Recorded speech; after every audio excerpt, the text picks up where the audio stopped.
প্ৰথমে মই অসমবাসী ৰাইজৰ ওচৰত যি অনাকাংক্ষিত ঘটনা ঘটিছে তাৰ বাবে মই ক্ষমা বিচাৰিছোঁ। লগতে বিভিন্ন দল সংগঠনৰ ওপৰতো মই ক্ষমা বিচাৰিছোঁ। সকলোৱে যাতে ক্ষমা কৰি দিয়ে আৰু এনেকুৱা অনাকাংক্ষিত ঘটনা আমি যাতে ভৱিষ্যতেও এনেকুৱা অনাকাংক্ষিত ঘটনা হ'ব নোৱাৰে তাৰ কাৰণে আমি নিজে চোকা দৃষ্টি ৰাখিম। আমি হ'লোঁ পলাশবাৰী সমষ্টিৰ অন্তৰ্গত 1 নম্বৰ জীয়াকুৰ গাঁৱত। আমাৰ ক্লাবটোৰ নাম হ'ল স্বৰ্গম ক্লাব।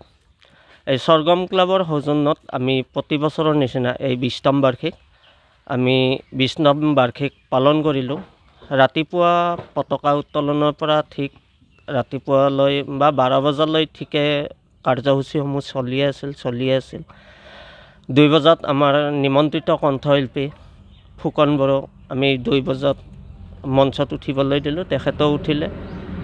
1 ঘণ্টামান ঠিকে প্ৰগ্ৰেম চলিয়ে আছিল বা চলি আছোঁ, সুন্দৰভাৱে সুচাৰুৰূপে চলি আছিল।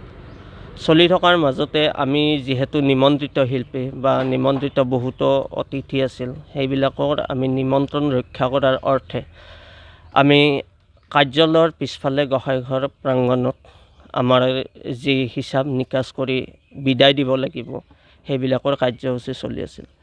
ঠিক সেইখিনিতে আমাৰে এজন শুভকৰ্মী আমাৰ ওচৰত খবৰ দিলে যে মঞ্চত চলা খুলি গায়কে গান গাই আছে, হেণ্ডছ পাৰ্টিও গান গাই আছে। আৰু দৰ্শকো 2-এটা গৰমত হয়তো গোটেইবিলাকে খুলিছে নাই, চলা খুলিছে মই ঠিক তেনেকৈ গম পোৱা নাই, মই অহাই নাই। আৰু তাৰপিছত আমাৰ যি কমিটিৰ মানুহ আছিল তাৰে 2-3জন মানুহক মানে পঠাই দিলোঁ যাতে এনেকুৱা ঘটনা নঘটে, তাত চলাটো পিন্ধিবৰ কাৰণে ক'লোঁ। ঠিক সেইমতে কোৱাৰ লগে লগে গোটেইখিনি কাম সম্পন্ন হ'ল। হোৱাৰ পিছত নিজকে যেতিয়া নেক্সট দিনা ৰাতিপুৱা 21 জুন তাৰিখে আমি দেখিলোঁ যে ভিডিঅ' ভাইৰেল হৈছে, নিজকে বহুত লজ্জিত তথা দুখিত হৈছোঁ। এনেকুৱা অনাকাংক্ষিত ঘটনা হ'ব নালাগিছিল।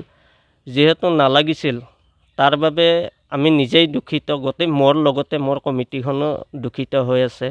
আৰু সেয়েহে মই গোটেই অসমবাসীৰ ওচৰত বিভিন্ন ৰাভা জনগোষ্ঠী, বিভিন্ন সংগঠন সকলোৰে ওচৰত ক্ষমা বিচাৰিছোঁ। আৰু প্ৰত্যেক সংগঠন আৰু অসমবাসীৰ ৰাইজৰ প্ৰতিটো জনসাধাৰণে আমাক যাতে ক্ষমা কৰি দিয়ে তাৰ বাবে আমি তেখেতসকলৰ ওচৰত পুনৰবাৰ আকৌ ক্ষমা বিচাৰিছোঁ।